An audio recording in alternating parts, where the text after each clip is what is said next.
Oh non, écoutez, je n'ai pas envie de jouer, je vous assure. Joyeux anniversaire, mes vœux les plus sincères, que ce beau présent vous rende riche et content. Ah, elle y a pensé. Elle y a pensé. Oh, Cynthia, ma biche.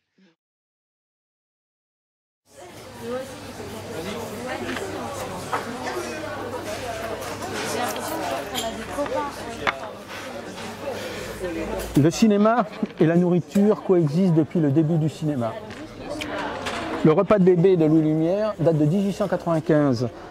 Pour souffler cette nouvelle bougie pour l'anniversaire de Jindou Cinéma, un extrait d'un film de Claude Berry avec l'immense Michel Simon qui pousse la chansonnette à la gloire du pinard. À la vôtre. Aimer sa sœur, sa tante, sa marraine, jusqu'à la mort. Aimer son étendard, aimer son frère, aimer son capitaine. Ça n'empêche pas d'adorer le pinard. Une, deux, le pinard, c'est la pinard. Vas-y, pinard, remplis mon cœur. Vive le pinard, vive le pinard.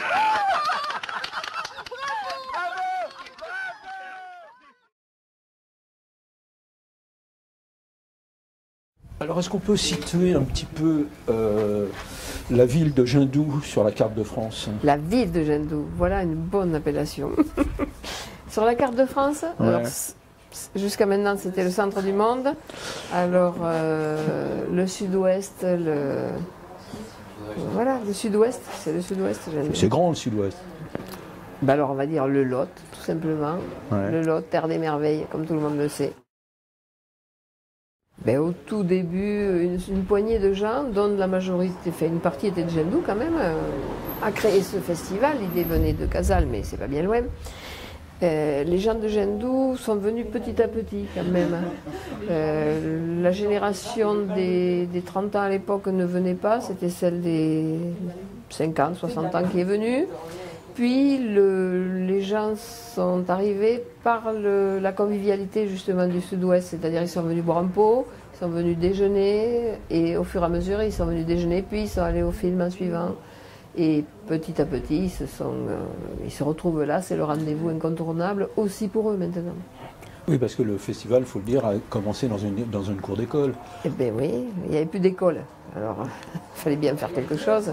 Non, mais c'était le lieu, comme le festival a débuté sans infrastructure, il fallait s'installer quelque part. Donc la cour de la salle des fêtes était tout indiquée.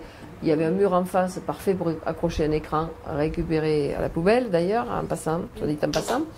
Et en mettant des chaises devant, ça faisait une salle tout à fait importante et suffisante pour accueillir tout ça.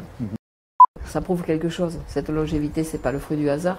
Comme vous dites, si c'était pas quelque chose d'intéressant, de reconnu, ça n'existerait plus. Mais je crois que c'est dû au fait que l'association, qui a quand même 7 permanents employés à l'année, donc c'est une activité économique, mais surtout que le festival n'est que la partie de l'iceberg qu'on voit, c'est le phare de l'association. L'association travaille toute l'année auprès des enfants, particulièrement de la jeunesse, est aussi le bureau d'accueil de tournage du nord de notre région, ex-Midi-Pyrénées, donc Occitanie maintenant, que cette association a fait un travail reconnu auprès des collèges, des lycées, d'écriture de scénarios.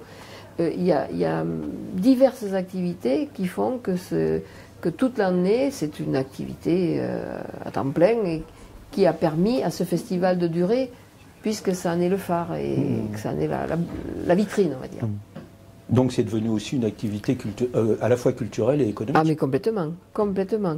D'ailleurs, il y a l'association Jindou Cinéma, mais il y a d'autres associations culturelles dans le coin qui sont également porteuses d'emploi. On n'a pas d'usine, on n'a pas tout ça, mais on a de l'emploi grâce aux associations. Nous, cet emploi à Jindou, c'est 7 personnes qui vivent, 7 familles qui vivent dans le coin. Outre le festival qui est une activité économique énorme, les commerçants de Casal situés à 3 km, vous le direz, ils voudraient un festival chaque fin de mois. 20 000 personnes qui tombent à Jindou dans la semaine, c'est des 20 000 personnes qui consomment. Un festivalier, c'est étudié au niveau national. Quelqu'un qui va dans un festival, quel qu'il soit, dépense, se nourrit, se loge, va acheter le journal, mange, etc. Donc c'est une activité économique, c'est sûr. Tous les gîtes sont loués à 20 km à la ronde. Les habitants louent même leur chambre chez l'habitant. Et accueillent aussi voilà, les artistes. Les artistes sont partout, oui, tout à fait. Et à l'année, c'est une activité qui amène tous ces enfants à avoir... On est à la campagne, mais c'est pas parce qu'on est à la campagne qu'on ne doit pas faire des choses culturelles, faire du cinéma, et des arts plastiques, et de la danse contemporaine, et du hip-hop. Et donc, il y a une convergence dans ce petit territoire-là, notre petite communauté de communes à l'ouest du Lot, d'une activité culturelle, effectivement. La salle de cinéma en plein air, quoi, qui fait 700 places, je crois, c'est ça Oui, on va dire à peu près, oui. Ouais, c'est ça, qui est assez... Qui a 12 ans maintenant. Qui a 12 ans. Ouais. Et depuis l'année dernière, vous avez l'Arsenic. L'Arsenic, voilà, ça a été... voilà, qui accueille 240 personnes, mais qui accueille 240 personnes à l'année, et qui n'est pas une salle de cinéma, qui est une salle culturelle. Donc ici, il y a du cinéma, effectivement, dans la saison culturelle qui va, comme dans les grandes villes, de septembre à juin. Une fois par mois, il y a une séance de cinéma, mais toutes les semaines, on va dire à peu près, il y a une représentation, que ce soit du théâtre, de la danse, de la musique classique. Il y a tout est possible, quoi. Et toutes les associations culturelles s'emparent de ce lieu en ce moment. Donc, une troupe de théâtre va programmer sur la saison 4 représentations, par exemple. Une association de musique classique va faire de très très beaux concerts, toute l'année aussi.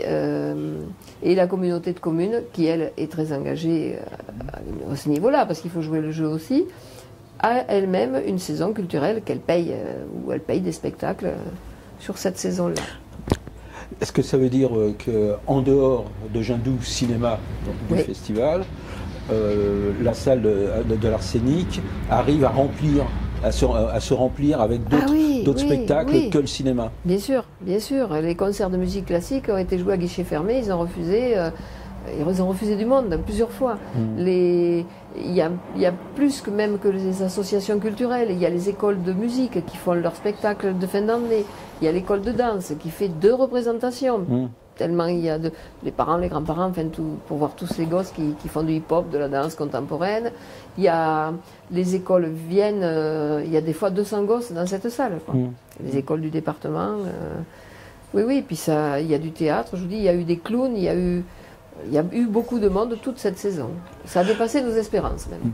Pour revenir au festival de Jindou, est-ce qu'il y a beaucoup de personnes de Jindou, qui habitent Jindou, qui vont au festival ou qui regardent ça d'une façon, je veux dire, un petit peu plus lointaine en disant c'est encore... non, alors c'est comme partout, nul n'est prophète en son pays, mais maintenant il y a quand même, je dirais qu'il y a une majorité, enfin oui, beaucoup de gens de Jindou viennent au festival. En tout cas sur Jindou, le festival est complètement accepté. Les gens se rendent compte que c'est une vitrine énorme. Jindou, on connaît Jindou parce qu'il y a le festival, parce qu'il y a Jindou Cinéma. Sinon, c'était connu à une époque pour le vin, mais c'est une époque qui n'existe plus. Donc, on est passé de l'agriculture à la culture et c'est très bien. Alors, le cinéma, c'est un peu plus populaire, on va dire, c'est un peu plus connu. Mais la danse contemporaine, les arts plastiques, tout ce qui est l'art contemporain, c'est des choses qui sont complètement... nouvelles et qui arrivent juste, c'est pas parce qu'elles sont là depuis 30 ans que c'est récent quand même. Donc il faut que les enfants et les adultes par là même, mais surtout les enfants, aient cette même ouverture qu'ailleurs. Il faut pas qu'il y ait de différence entre les gens. Donc c'est pas parce qu'on habite en campagne qu'il faut pas qu'on ait les mêmes droits, la même chance de s'ouvrir sur le monde, sinon c'est facile de se replier. Et de ne voir que son petit bout de coin tranquille, il est vrai, mais il faut s'ouvrir aux autres. Et la culture, c'est une fenêtre justement sur les autres. Et c'est beau qu'un gamin ici puisse arriver en ville, je ne sais pas où, et dire, ben oui, moi des arts plastiques, mais j'en fais depuis l'âge de 4 ans, quoi, du théâtre moderne ou de je sais pas quoi, du hip-hop, mais bien sûr qu'on fait du hip-hop dans un petit village de 300 habitants, juste à 3 km, quoi. Et Donc en fin de compte... Ah, c'est une place... Mais la culture, si on n'a pas de culture, qu'est-ce qu'on va devenir?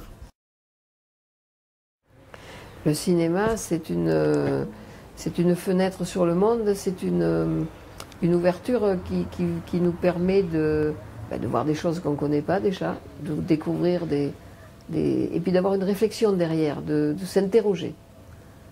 Puis c'est magique. Après, en plus de ça, c'est magique, le cinéma. Ça nous transporte dans différents lieux, dans différents univers, différentes ambiances. C'est un peu le rêve aussi. Et vous allez souvent au cinéma? Alors, pas très, je suis un peu prise, alors vous me direz que je m'organise mal sans doute. J'aime le cinéma, j'y vais très peu. J'y suis à Gendou et encore je ne vois quasiment aucun film dans le festival, mais bon. Je ne loupe aucune séance pendant l'année, au moins quand c'est à l'Arsenic.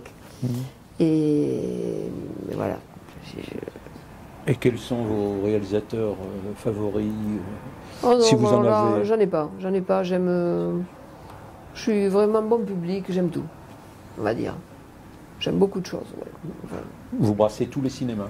Oui, je peux regarder... Vous les embrassez, en plus, je peux regarder n'importe quoi, enfin presque, on va dire.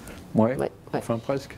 Oui, non, j'aime du cinéma léger pour me distraire, j'aime des documentaires, j'aime beaucoup de choses. Vraiment, je suis assez curieuse, je regarde les choses avec plaisir.